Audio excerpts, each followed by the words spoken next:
Hey everybody, good morning. Mestre Sukuri, Philosophy Friday. How do I manage life? Okay, so in this video, I'm going to tell you guys a little bit of how I do things in my life on a day-to-day basis. How I'm able to run a restaurant, how I'm able to run a Capoeira Academy, how I'm able to create all this other stuff, not because I'm somebody special, not because I have an unusual awareness of things, not because,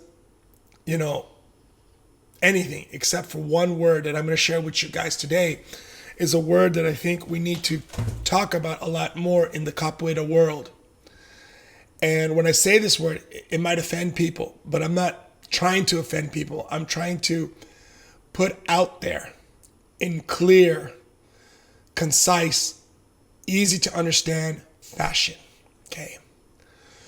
In Capoeira world, we translate from Portuguese, and I hear it all the time. Tem que fazer bom trabalho. You need to do a good job. No, good work. I want to say the word. Listen. You do good work. And a lot of people translate. I have heard native English speakers, non-Brazilians, use that phrase many times. Oh, you need to do good work. Guys, that's not English. We say you need to do a good job, right? Who says, oh, you need to do good work? If English is not your native language and you say that and you're translating from Portuguese, that's fine. My problem is when we translate it, we're translating without any understanding of what it means. We don't generally use the word in Portuguese when we talk about capoeira.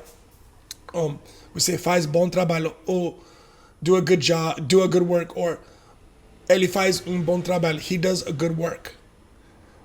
Guys, here is the secret to how I juggle everything. Simply put, if you're teaching capoeira, if you're teaching yoga, if you're teaching anything where you have a non-tangible product, I don't sell anything. I don't sell like, for example, I've talked about this before. When you go to an English school here in Japan, sometimes they give you a leaflet or something because they want you to feel like you got something for what you paid for today. Right? So you feel like this. When you go to capoeira, if you don't learn a new move or if you don't sweat a lot or if you don't, then you feel nothing's changed.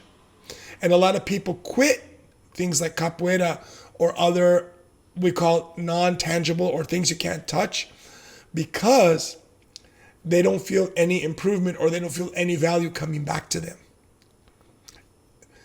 The word that I like to use and how I do it to keep students, to grow my academia, to grow the live house, to grow my projects, to get music done, to get everything done, right?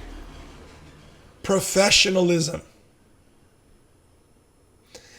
Unfortunately, many people don't know what the word means. I'm not talking about education level.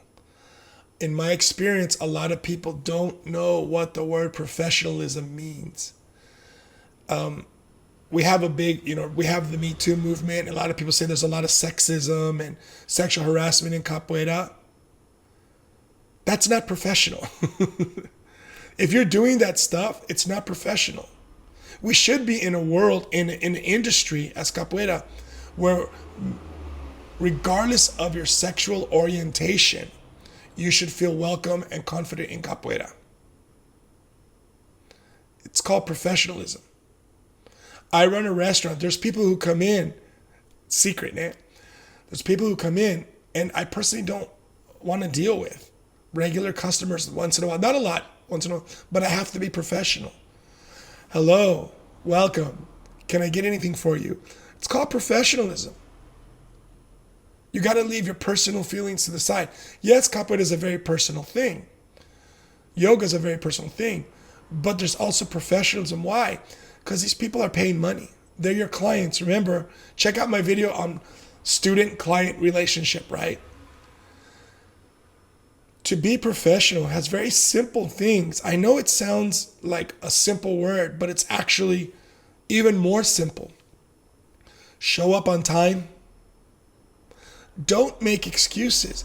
If you have to make more than one excuse in 6 months, then you're not professional.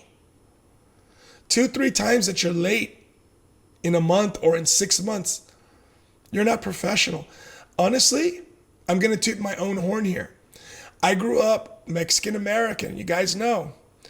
And I hated it since I was a kid when people would say, oh, Mexicans or half Mexican, oh, mañana syndrome. Like you're always late.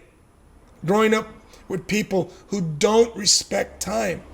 When you don't respect somebody's time, when you show up late to class, when you're constantly habitually late, then you're not respecting their time.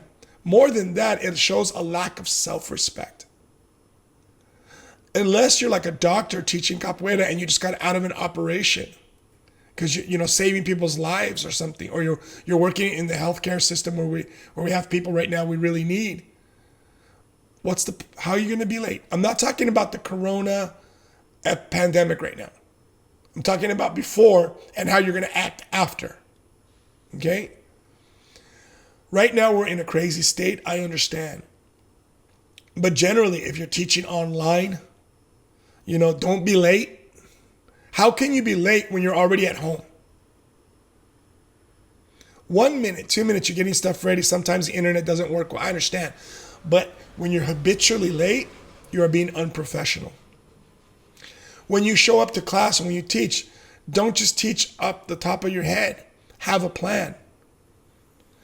Teachers prepare before classes. Yes, teachers prepare before classes if they're professional. You don't just show up and, okay, let's do this. You have to have an idea what you're going to teach.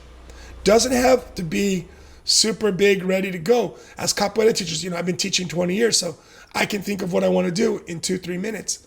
Less, but I have to think before I start. Be on time. Be prepared. Be respectful. Here's something that I think is very important to talk about, especially a big complaint I get from people who visit me or send me emails from around the world is, an instructor treats them like they're uneducated little kids. I'll give you guys stories I've heard. If you guys see this and you know it's your story, if you want to put it on there, that was me, that's up to you guys in the comment section. A friend of mine went back to the States. He was applying for Harvard Medical School. Harvard Medical School. Just to think you can apply. He didn't go, but he applied. He qualified, right? That's a big thing.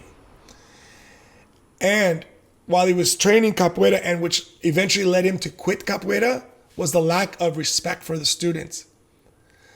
A teacher had told him, here, carry this, I think it was birimbau and kashishi, it'll show you self-discipline.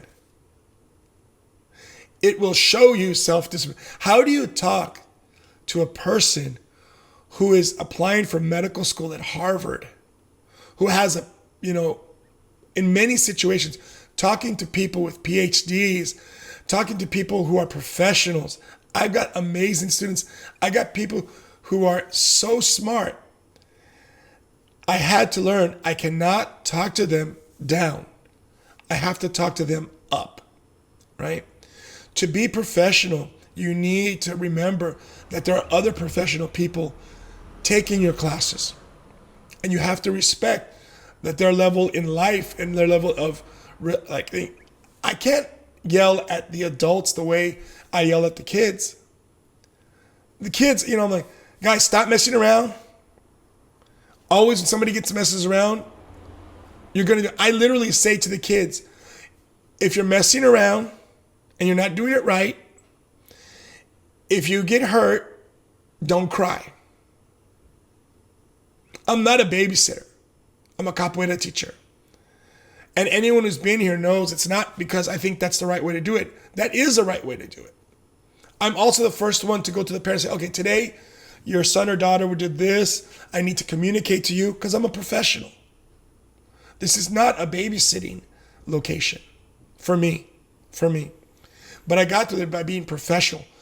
I can't babysit 2 kids and then, teach other kids backflips. You need to be professional. You need to divide. Be on time. Be prepared. Treat people professionally. You do these 3 things, and I guarantee that things will get better for you. Unfortunately, the 3 things I said, a lot of people don't get it.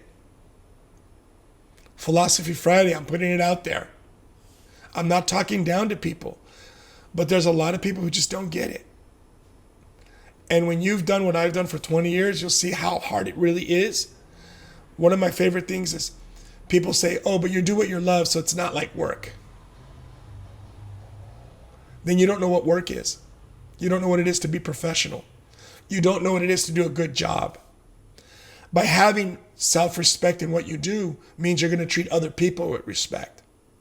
You're going to be on time, respect other people's timing, and you're going to be prepared because people are coming here waiting.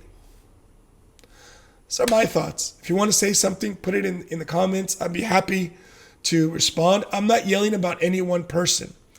I'm saying people are emailing me. I'm thinking about starting capoeira classes after the corona, the COVID. What advice do you have? What does professional mean? And do it. Guys, if you like the videos, subscribe. I'm trying to grow the channel. I'm going to do another video here soon to do something really special. Like, hit the notifications. Lots of love, lots of peace, lots of ashe. Mestre vibes, Mestre Sukuri.